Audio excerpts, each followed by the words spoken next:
Assalamualaikum warahmatullahi wabarakatuh, Bang Nuim Hayat. Waalaikumsalam warahmatullahi taala wabarakatuh. Apa Ma kabar? Masya Allah, mantap kali. Bagaimana suasana Melbourne di menjelang siang hari di sana nih, Bang Nuim? Ya, ini sudah 11.30 lebih. Jadi Ya, kalau sebelumnya kita berhubungan pukul 10.30 waktu Melbourne, ya, mulai hari Minggu kemarin, mhm, tambah 1 jam. bu Karena jam di Melbourne, jam di bagian, mmm, di hampir semua, tidak di seluruh, di hampir semua negara bagian di Australia, mhm. sejak tanggal 6 Oktober, jam dimajukan 1 jam. Jadi kalau biasanya Sepakat ya? 10.30, di Mmm. 11.30. Ya. Masya Allah, luar biasa. Semoga aman-aman saja karena di Indonesia ini kita lagi menanti-nanti kapan ini Megatrust ini sudah berkali-kali diingatkan oleh BMKG ini. Wah, tapi entah bencana yang lain sudah menyusul ya, koruptor udah berbagai kisah di sini.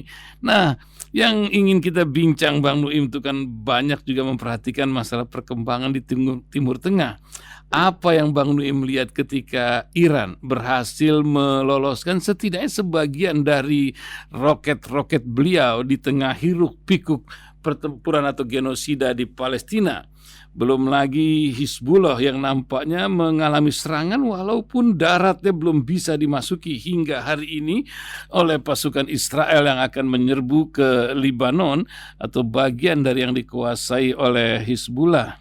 Apa yang Bang Nuim lihat, akankah terjadi perpecahan sendiri di Israel dari perkembangan yang ada? Atau apa yang bisa disampaikan dari isu-isu yang beredar? Silakan Bang Nuim. Hmm. Ya, kan kalau kita lihat ya bahwa keadaan sekarang ini membuat kita bertanya, Hmm, bagaimana Israel bisa mengetahui di hmm, mana misalnya Hasan Nasrallah, hmm, bagaimana dia bisa tahu kapan ada pertemuan, kapan bahkan ketika Hasan Nasrallah wudhu pun dia tahu di mana. hmm, Tapi bagaimana dia tidak tahu bahwa pada tanggal 7 Oktober tahun 2023 akan terjadi hmm, serangan oleh hmm, Hamas? Ini tidak masuk di akal. Pikirkanlah, coba hmm, dipikirkan dengan jernih. hmm, Bagaimana Israel bisa mengetahui setiap gerak-gerik Hasan Nasrallah? Bahkan ketika dia wudhu pun, Israel tahu. hmm, Begitu dikatakan. Tapi kenapa Israel tidak tahu bahwa Hamas pada tanggal 7 Oktober tahun 2023 akan melakukan serangan ke Israel? Ini kan tidak masuk di akal. hmm, Bahwa Mossad itu begitu luar biasanya. Dia tahu di mana Ismail Haniyeh berada dan hmm, langsung dihantam. Bisa tahu, itu tidak ada jadi persoalan bagi mereka.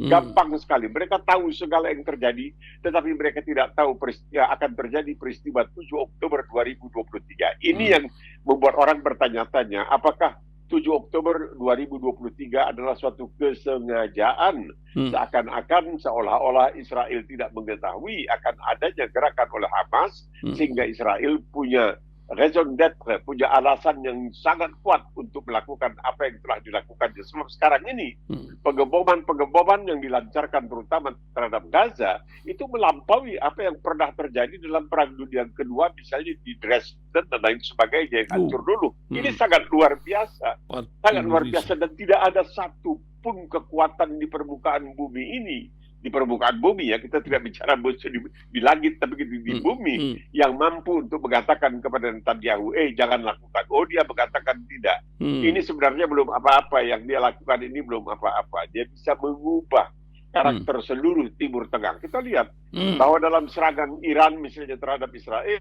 di situ Yordania agak malu-malu mengatakan berhasil mencegat beberapa peluru kendali yang dilepaskan oleh Iran. Dan ini memang yang diinginkan oleh Israel adalah sampai nanti membawa rendong, kata orang kita, ya, melibatkan semua pihak hmm, untuk menghantam Iran. Itu yang dipikirkan. Di Israel sendiri sudah ada kan ya, yang minta supaya Iran sekarang ini hmm, melancarkan serangan menggunakan bom yang digunakan untuk pertama kali terhadap Hasan Nasrallah, yang bisa menembus sampai berapa meter, puluh meter ke bawah tanah sana hmm, hmm, untuk menghancurkan segala fasilitas nuklir yang ada di Iran. Dan Amerika tidak bisa berbuat suatu apa, memberikan 3,8 miliar dolar kepada Israel untuk bisa barangkali menghabisi rakyat Gaza, dan bahkan sekarang ini sudah menyediakan sebagai cadangan 14 miliar lagi kalau hmm, Israel memang memerlukan. Jadi dalam hal ini Israel tidak takut kalau sekiranya terjadi ancaman terhadap dirinya, maka ada saja Amerika yang akan maju ke depan.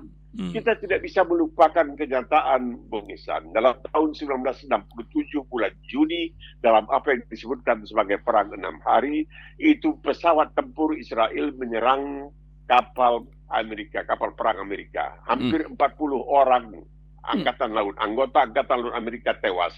Ketika semula diduga bahwa yang melancarkan serangan adalah pesawat terbang Mesir, maka Presiden Lyndon Johnson waktu itu mengerahkan supaya pesawat tersebut dikejar dan dihancurkan. Tetapi kalau diberitahu bahwa yang menyerang itu rupanya Israel yang ingin, nah ini dia, Israel menyerang kapal perang Amerika, ingin memberikan kesan bahwa itu perbuatan Mesir. Ketika itu juga Lyndon Johnson mengatakan, "Merti, jangan dikejar." Ya, dia korbankan hampir 40 orang. Ya, inilah kita melihat kepatuhan Amerika itu yang tidak masuk di akal. Ini baru saja ditanyakan kepada calon Presiden Amerika, Kamala Harris, yang tidak berani menjawab. Oh, dia masih mengatakan, setiap kali dia mengatakan kami menginginkan gencatan senjata. Tetapi saudara tahu bahwa Israel itu hanya membela diri, bukan apa-apa.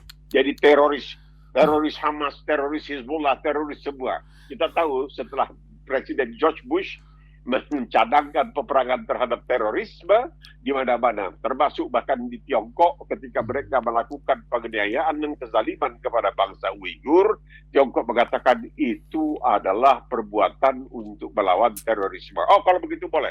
Tidak ada yang berani untuk melarang. Jadi ini semuanya sedang terjadi. Tetapi di dalam negeri sendiri di Israel sekarang ini kabarnya sudah ditengarai ada sedikit ketegangan antara penduduk asli, ya, orang Yahudi asli yang ada di Israel atau di Palestina pada waktu itu, dan mereka ini yang paling jahat, yang datang dari Eropa, terutama dari Eropa Timur, dari Rusia, dari Polandia seperti Benjamin Netanyahu. Ini yang datang dari Eropa, ini yang masuk, ini yang jahatnya luar biasa. Padahal mereka inilah yang dahulu nenek moyang mereka lah yang sangat dizalimi oleh kekuasaan di Eropa pada waktu itu, dan mereka ditampung oleh kekuasaan atau penguasa Muslim seperti yang terjadi di Turki. Tapi mereka tentunya tidak mengindahkan semua itu. Inilah dia, klasik air susu dibalas dengan air tuba. Masya Allah, luar biasa.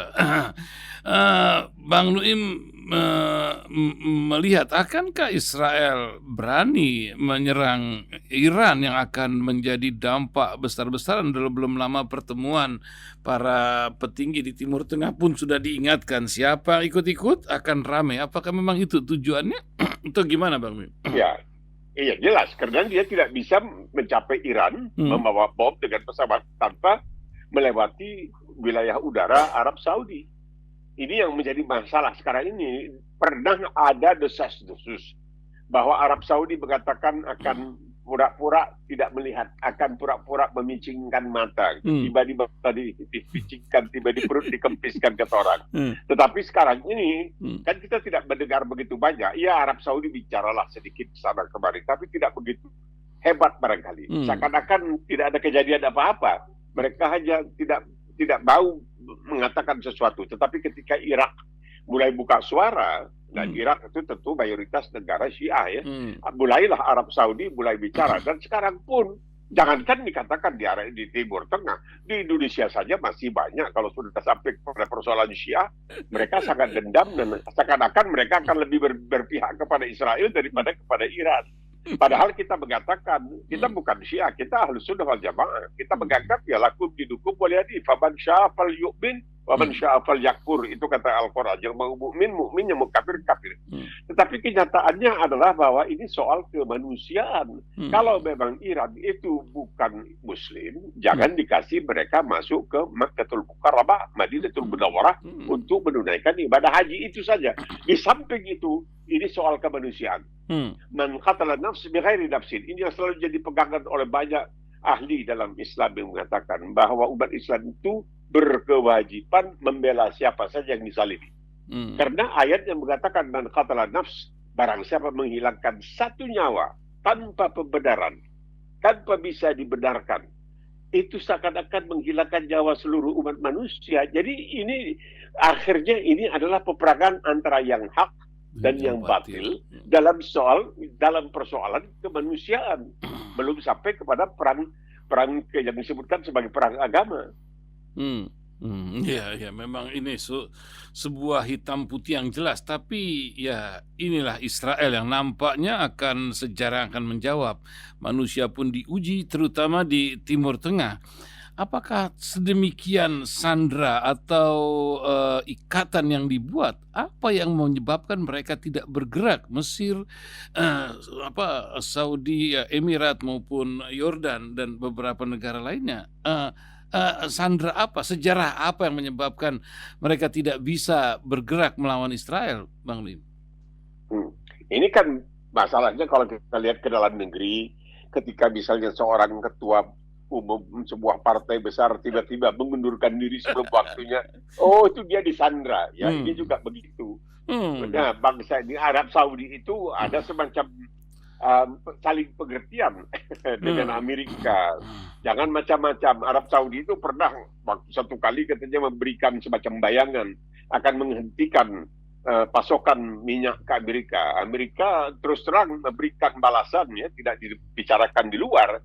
Kalau kamu lakukan hal itu, kita masuk ke Arab Saudi. Kita akan ambil dengan paksa dan lain sebagainya. Karena itu bisa mengancam kelangsungan hidup, ya. Jadi mengancam keamanan sebuah negara raksasa. Jadi dalam hal ini mereka sebuah sudah boleh dikatakan terbelenggu dan sudah disandra. Makanya sampai ada muncul suatu gagasan baru di Irak yang ingin menyerang Emirat, ya, Emirat Arab, karena mereka menganggap bahwa Emirat Arab ini sudah selalu dekat dengan Israel dan lain sebagainya dan tidak bersuara ketika misalnya bangsa Palestina disakiti sedemikian rupa. Itu seperti dikatakan bom yang dijatuhkan yang dipasok oleh Amerika. Jadi lihat sekarang, Perancis mulai sadar. Perancis mengatakan sesuatu. Emmanuel Macron, Netanyahu barangkali bilang persetan kamu bisa bikin apa? Kita punya anjing galak kita ini, herder kita ini, Amerika lebih hebat dari kamu. Jadi untuk apa kamu bicara-bicara? Ya terus terang saja, kita tidak usah sembunyi-sembunyi. Amerika tidak bisa berbuat satu apa. Tidak ada yang namanya adik kuasa superpower sekarang ini di dunia kecuali Israel. Ya. Sekarang superpower yang namanya Hamas, sebuah komunitas 2,3 juta berada di Gaza. Apa yang Bang Nuim lihat? Walaupun 41.800 orang lebih sudah syahid, 10.000 lainnya hilang di tengah puing-puing itu, apa yang Bang Nuim lihat masyarakat ini sedemikian teguh menghadapi musibah ini? Nggak lari ke Sinai atau kemana yang bisa dilakukan, dan mungkin itulah harapan Israel. Belum lagi urusan di Libanon, negeri yang rumit ini, ternyata pasukan Hizbullah dapat menghantam atau menahan pasukan Israel yang hari-hari ini sedang berusaha masuk Libanon, Bang. Ada dua hal untuk Libanon. Satu hal adalah Israel ingin menebus aib besar yang pernah dialaminya dalam tahun 2006. Ketika dia tidak mengindahkan permintaan anjuran dari sahabat-sahabatnya, terutama di Eropa dan Amerika, supaya dia menghentikan serangan terhadap Hizbullah, karena akan mempermalukan Israel. Mana mungkin sebuah negara yang ditopang $3 biliar tiap tahun oleh Amerika, dan entah bantuan-bantuan dari mana lagi yang datang dari Eropa. Ini Eropa banyak punya menanggung semacam dosa mereka, bahwa mereka telah melakukan suatu kezaliman yang maha luar biasa terhadap umat Yahudi. Ya, terutama setelah keluarnya Islam dari Andalus, keluarnya Islam dari Spanyol. Jadi mereka ini tidak bisa berbuat suatu apa pada waktu itu. Mereka memberikan dukungan yang sangat luar biasa untuk menebus barangkali perasaan bersalah mereka dan sebagainya. Tapi ini kebablasan. Akhirnya Israel menganggap, wah, kita bisa berbuat apa saja. Mereka akan tetap terus menerus, mereka akan diganggu, dirisaukan oleh perasaan bersalah mereka terhadap umat Yahudi yang dahulu dipaksa oleh kekuatan Romawi untuk diaspora meninggalkan tanah tumpah darah mereka. Ini yang menjadi masalah sekarang ini, sehingga mereka melakukan segala yang mungkin untuk membela Israel, seakan-akan menebus dosa mereka, dosa kemanusiaan yang pernah mereka lakukan. Nah, masalahnya adalah bahwa ketika Israel mulai menggeliat dengan kekuatan yang sangat luar biasa, dengan bantuan dan dukungan yang diberikan oleh negara-negara Barat. Ada yang karena alasan agama mereka sendiri, ada yang karena alasan mereka merasa bersalah dan lain sebagainya. Mereka tidak bisa berbuat satu apa, dan mereka barangkali bangga melihat bagaimana binaan mereka ini telah begitu kuat sehingga sebuah negara kecil di tengah-tengah di Timur Tengah bisa mempengaruhi sebuah itu. Tetapi ketika terjadi peristiwa tahun 2006, ketika itu Barat meminta kepada Israel untuk menghentikan serangan terhadap Hizbullah, Israel tidak mau karena menganggap dia bisa menghancurkan Hizbullah dalam waktu 2 minggu, 3 minggu, 4 minggu. Tetapi setelah hampir 5 minggu tidak juga hancur, mereka mulai melihat, wah ini umat manusia melihat bahwa Israel ini rupanya kemampuannya ada batasnya. Tidaklah dia bisa melakukan seenaknya terus-menerus. Nah, ini ingin ditebus oleh Israel. Itu di Lebanon. Itu di Lebanon. Karena Amerika juga punya pengalaman yang tidak enak. Ratusan tentaranya pernah tewas di Lebanon. Itu satu. Kalau soal Gaza, memang mereka ingin untuk mengembalikan Gaza itu kepada Israel. Supaya katanya mereka bisa membuka apa yang selalu disebut-sebut terusan Ben Gurion. Ini yang akan mendatangkan. Ini mahal biayanya, tetapi nanti hasilnya barangkali seperti IKN lah ini ya. IKN ini hasilnya sangat luar biasa ini. Jadi dengan adanya, meskipun seperti dikatakan tadi 10.000 orang mayat Israel yang sekarang tertimbun di bawah reruntuhan yang diakibatkan oleh serangan-serangan Israel yang begitu dahsyat, yang dimungkinkan oleh bantuan yang diberikan oleh terutama Amerika Serikat. Mesir bisa bikin apa?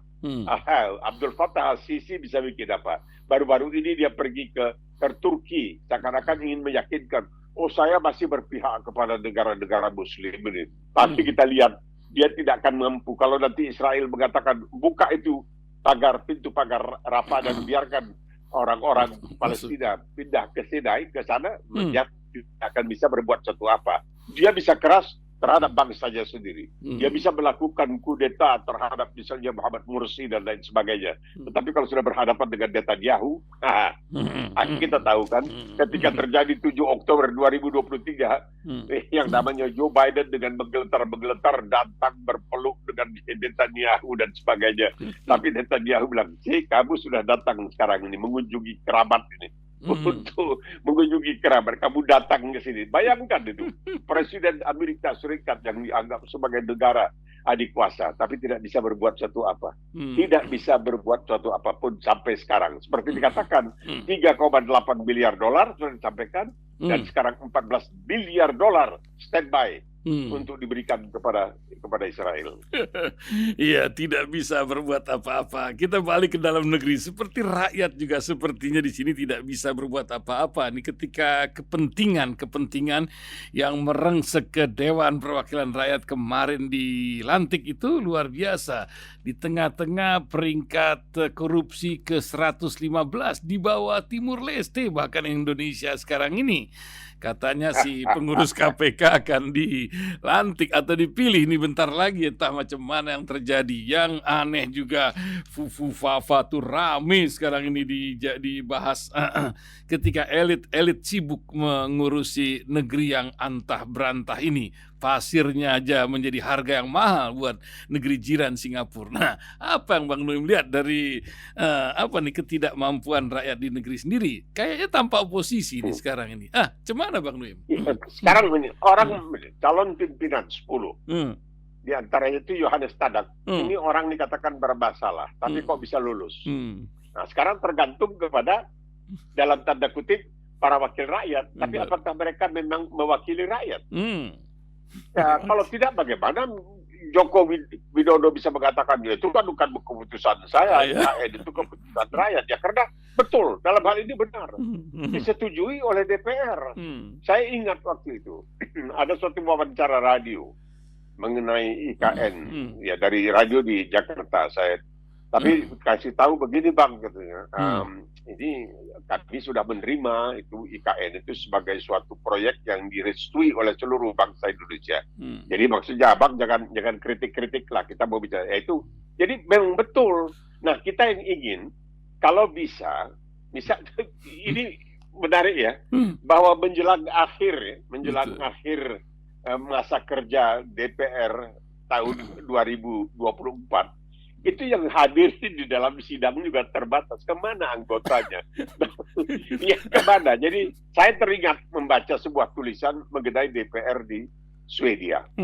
Di Swedia itu gaji seorang anggota DPR itu tidak lebih dari kira-kira 2 kali lipat gaji seorang guru SD. Dan banyak anggota DPR di Swedia itu mereka di kantornya itu punya tempat duduk. Itu yang bisa dijadikan tilam, bisa dijadikan ranjang, bisa tidur di situ. Dia bukan tempat khusus. Oke. Seorang wakil Perdana Menteri Swedia itu pernah menggunakan kartu resmi dia, kartu dia sebagai wakil Perdana Menteri untuk beli coklat dan popok untuk bayinya. Ketahuan, dipecat habis, langsung nggak ada salah. Nggak ada ampun. Dipecat, jangan ada. Karena apa? Karena masalahnya seperti suka kita sindirkan waktu itu. Saya suka mengatakan, kenapa misalnya Perdana Menteri Australia John Howard itu ditanya orang, bah kenapa kamu menjadi Perdana Menteri? Padahal gajinya waktu itu cuma $300,000 setahun. Sedangkan kalau kamu menjadi penceramah di Amerika itu sekali ceramah $50,000, $100,000. Iya, tapi sebagai Perdana Menteri kan mendapat kesempatan untuk mengabdi kepada rakyat. Nah, ini. Nah, bukan rakyat yang mengabdi kepada mereka, tapi mereka yang mengabdi kepada rakyat. Lihat betapa mewahnya. Kita lihat ketika pelantikan itu, pakaian, sementara itu, Bozani bilang, kalau bisa kita hidup sederhana. Buktikan, tunjuklah, jangan pakai macam-macam yang secara berlebihan. Cobalah sesederhana. Iya, karena contoh itu lebih baik daripada hanya perbuatan. Kalau tidak, kata orang kita, ketika guru titik-titik berdiri, ya murid titik-titik berlari di tempat lain. Kalau guru titik-titik berdiri, nah guru dititik-titikin murid. Di sini enggak, di sini lain lagi. Dan kita lihat bagaimana pembagian bansos, orang sedang tidak melihat apa yang terjadi sekarang ini. Kesian rakyat itu karena mereka ya. Sekarang dibicarakan karena IQ-nya rendah dan lain sebagainya. Ini salah siapa? Salah siapa? Bukankah kita punya orang-orang yang hebat? Kita bangsa yang luar biasa di dunia. Kita bangsa yang sangat kaya. Kita negara yang sangat kaya raya. Tapi untuk mengelola sebuah itu diperlukan kemampuan dan kejujuran. Ini yang menjadi masalah kita. Setiap saat ada saja. Cobalah. Dari 10 calon pimpinan itu Capim KPK itu, kenapa orang yang bermasalah kenapa dimasukkan di situ? Nah, kita tahu mereka pernah kecolongan. Mereka pernah kecolongan ketika mereka mengangkat Samad Abraham Samad dan Bambang Wijoyanto. Mereka pikir ini orang-orang gampang. Tahu-tahu mereka lihat ini ibaratnya betul-betul mereka ketipu. Ya, ketika betul-betul mereka salah alamat. Nah, ini yang tidak dikehendaki barangkali terjadi kembali. Ini makanya ya kita mungkin si tadakannya bisa terpilih nanti. Pokoknya bisalah terjadi hal-hal yang barangkali ya. Karena DPR juga ikut terlibat di dalam revisi undang-undang KPK. Kita tidak bisa membantah itu. Kenyataan dikatakan pada waktu itu bahwa revisi undang-undang KPK itu tidak termasuk dalam prolegnas, yaitu program legislatif nasional. Jadi tidak mestinya dibahas. Orang meminta, para akademisi dari berbagai universitas minta, Pak Presiden jangan ditandatangani. Pak Presiden tanda tangani. Ya udah. Akhirnya dibaculkan. Jadi bacul. Bacul? Apa tuh, Bang? Bacul itu ya tidak bisa, ibarat ayam mau berlaga tapi nggak ada tajinya. Tajinya sudah dipotong. Nah, itu artinya bacul. Itu kata orang Medan bacul. Pakailah contoh yang seperti dikatakan tadi, bahwa di Swedia itu kan negara maju, negara yang cukup hebat dan sebagainya. Tetapi para wakil rakyatnya betul-betul dituntut agar mewakili rakyat. Ketika wakil Perdana Menterinya menggunakan kartunya untuk membeli apa itu ada coklat Toblerone dan beberapa pupuk untuk anaknya, kena hilang jabatannya. Masya Allah. Hilang. Dan di sana nampaknya para pejabatnya tidak rebutan doktor walaupun honoris causa, walaupun apa kemarin seperti Raffi Ahmad dan beberapa pimpinan bererot itu dokter-dokternya itu, tapi honoris causa semua. Cemana ini Bang? Ada kecenderungan sakit jiwa atau apa yang terjadi Bang? Ya itu bangga tapi tidak ada isi. Hmm. Jadi kita mendapatkan pemberian honoris causa memang itu merupakan kemarin saja. Ada orang yang mengatakan, waduh, kalau di sana itu katanya ini pakai MH, MU, DRS. Kenapa di Australia tuh nggak ada? Kecuali kalau memang di bidang akademia. Kalau di bidang akademia itu gelar-gelar perlu. Kalau nggak, semuanya sebutkan Perdana Menteri Albanese, Albert Albanese, atau sebelumnya misalnya Paul Keating. Ya dia memang putus sekolah pada usia 16 tahun ya. Oh John Howard. Nggak ada, nggak disebut itu pakai SH itu nggak ada, semua itu nggak disebut. Itu tidak menjadi satu jaminan bahwa mereka akan betul-betul bisa melakukan apa yang ditugaskan kepada diri mereka. Itu yang terpenting barangkali.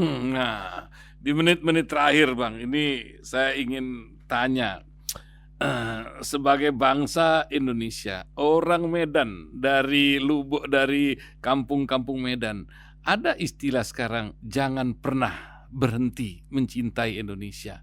Paling tidak sudah banyak orang yang melemparkan paspornya, kecuali pemain bola ini yang baru pada datang naturalisasi ini ya.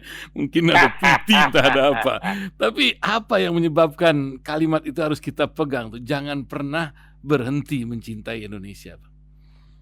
Ini karena ada kan, sekarang ini mulai diisukan soal federasi.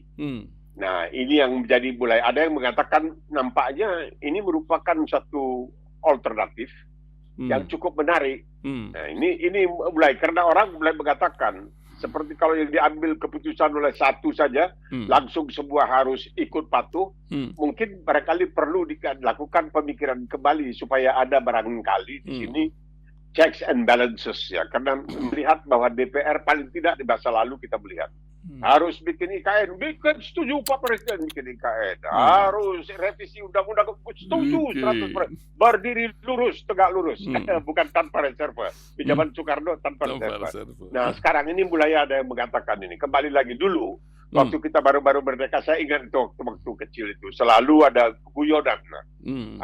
Kapan kita habis merdeka ini? Maksudnya kenapa tidak kembali ke zaman kolonial, normal, kalau berjalan dengan undang-undang dan lain sebagainya, padahal kita terjajah.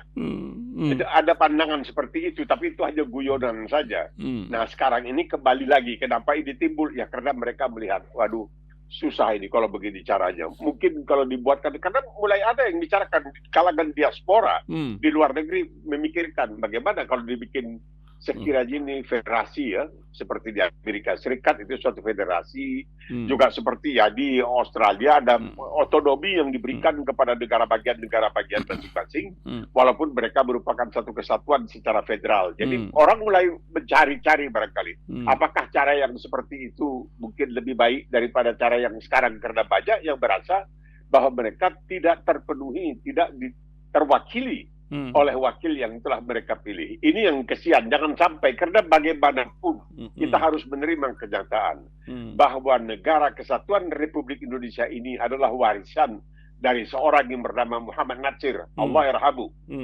Semoga Allah memberikan tempat yang terbaik bagi dirinya. Ini orang ketika dia dicopot dari jabatannya sebagai Perdana Menteri atau pulang dari istana boncengan naik sepeda.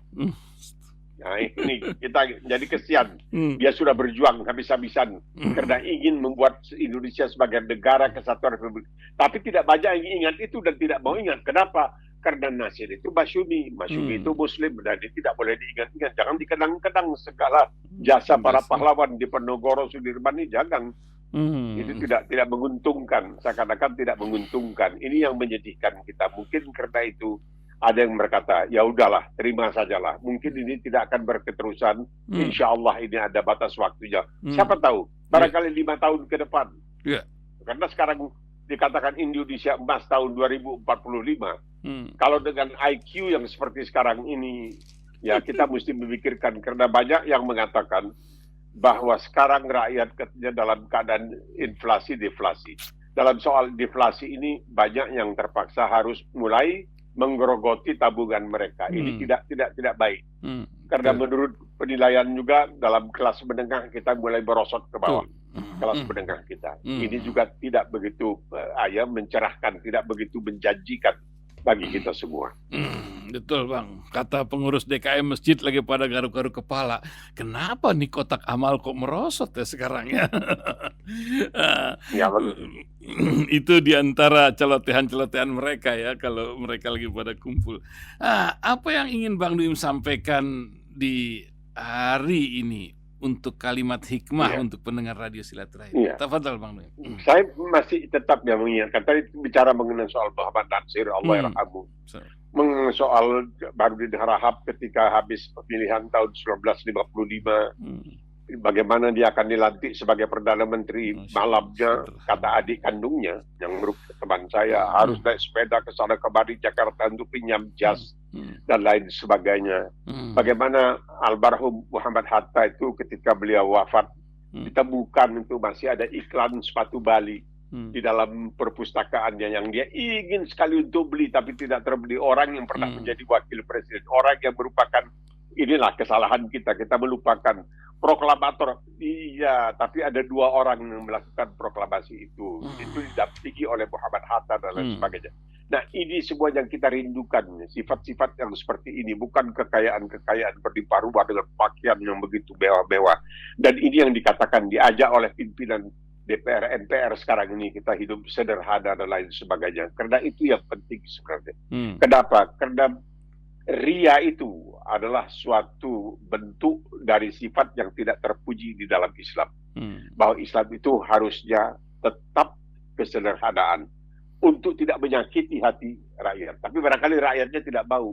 Rakyatnya menginginkan kalau dia atasan, dia mesti bermegah-megah. Seperti suka kita sebutkan di sini bahwa pernah ada menteri di dalam kabinet Soeharto yang ditertawakan karena mobilnya Datsun sudah tua sekali, tasnya dibeli dari pasar seni, dan tidak. Harusnya rakyat kita dijajari. Pemimpin yang baik itu adalah pemimpin yang mengabdi kepada rakyat, bukan rakyat yang harus mengabdi kepada pemimpin. Ini yang penting. Masya Allah, Masya Allah, Masya Allah. Terima kasih Bang Nuim, warga negara Indonesia yang terus berkarya, bermanfaat, dan selalu mengingatkan. Kita akan bertemu kembali di hari Senin mendatang. Insya Allah, panjang umur dan kesehatan. Assalamualaikum warahmatullahi wabarakatuh, Bang Nuim. Waalaikumsalam warahmatullahi wabarakatuh.